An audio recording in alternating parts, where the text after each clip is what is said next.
কোটি কোটি ডলারের অপচয় আধুনিক ইতিহাসের সবচেয়ে ভয়াবহ ধ্বংসযজ্ঞ এবং বিশ্বজুড়ে তীব্র প্রতিবাদের পর অবশেষে সত্যটা স্বীকার করতে বাধ্য হলেন মার্কিন প্রেসিডেন্ট ডোনাল্ড ট্রাম্প।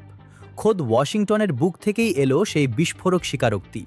ইরানে সরাসরি সামরিক হামলা চালানো যুক্তরাষ্ট্রের এক ঐতিহাসিক ভুল ছিল। মার্কিন গণমাধ্যম ফক্স নিউজকে দেওয়া এক সাক্ষাৎকারে ডোনাল্ড ট্রাম্প মধ্যপ্রাচ্যে আমেরিকার দীর্ঘদিনের যুদ্ধমদেহী নীতির চরম ব্যর্থতা উগরে দিয়েছেন। ইরাক যুদ্ধ নিয়ে কথা বলতে গিয়ে তিনি স্পষ্ট বলেন, ইরাকে যাওয়া যুক্তরাষ্ট্রের সামরিক বাহিনীর সবচেয়ে বোকার মতো সিদ্ধান্ত ছিল। কিন্তু ইরাকের পর ট্রাম্প নিজেই টেনে আনেন ইরানের প্রসঙ্গ, যেখানে তিনি সরাসরি স্বীকার করেন যুক্তরাষ্ট্রের ইরানেও যাওয়া উচিত হয়নি। কিন্তু কেন হঠাৎ মার্কিন প্রেসিডেন্টের এই সুরবদল? যে ইরানকে ধ্বংস করতে যুক্তরাষ্ট্র তার সর্বোচ্চ সামরিক শক্তি প্রয়োগ করেছিল, আজ কেন তাদের পিছু হটতে হচ্ছে? আসলে ট্রাম্প খুব ভালো করেই জানেন ইরান ইরাক বা লিবিয়া নয়। ট্রাম্প নিজের পক্ষে যুক্তি দিয়ে দাবি করেছেন ৯ মাস আগে মার্কিন B-2 বোম্বার দিয়ে আঘাত না করলে নাকি এতদিনে ইরান পারমাণবিক পরাশক্তি হয়ে যেত। বিশ্লেষকরা বলছেন ট্রাম্পের এই বক্তব্য আসলে আমেরিকার এক চরম অসহায়ত্বের প্রকাশ।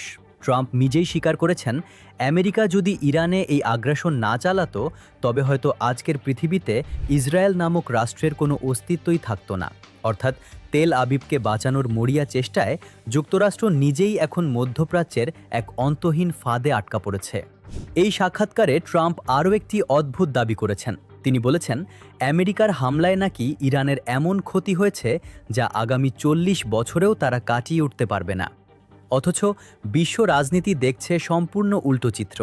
মার্কিন নিষেধাজ্ঞা আর একের পর এক হামলা সত্ত্বেও ইরানের সামরিক কাঠামো এবং তাদের মিত্ররা মধ্যপ্রাচ্যে আজ আগের চেয়েও অনেক বেশি শক্তিশালী অবস্থানে রয়েছে। ট্রাম্পের এই অতি আগ্রাসী এবং একগুঁয়ে যুদ্ধনীতি খোদ আমেরিকার মানুষই মেনে নেয়নি। বিশ্বজুড়ে নিন্দার ঝড় ওঠার পাশাপাশি যুক্তরাষ্ট্রের অভ্যন্তরেই সাধারণ নাগরিকরা ট্রাম্পের বিরুদ্ধে রাজপথে নেমে এসেছেন। লাখ লাখ মানুষের যুদ্ধবিরোধী স্লোগান আর মার্কিন কংগ্রেসের চরম বিরোধিতার মুখে পড়ে শেষ পর্যন্ত ট্রাম্পকে বাধ্য হয়ে যুদ্ধবিরতি ঘোষণা করতে হয়েছে। কংগ্রেসের অনুমোদন ছাড়া এই যুদ্ধ চালিয়ে যাওয়া ট্রাম্পের পক্ষে আর সম্ভব ছিল না। সাম্রাজ্যবাদী অহংকার আর আগ্রাসনের চড়া মূল্য চুকিয়ে অবশেষে ওয়াশিংটন বুঝতে পেরেছে ইরানের প্রতিরোধ ভাঙা অসম্ভব। কিন্তু প্রশ্ন হলো, এত রক্তপাত আর বিশ্বশান্তি বিপন্ন করার পর ট্রাম্পের এই স্বীকারোক্তি কি তাদের অপরাধ থাকতে পারবে?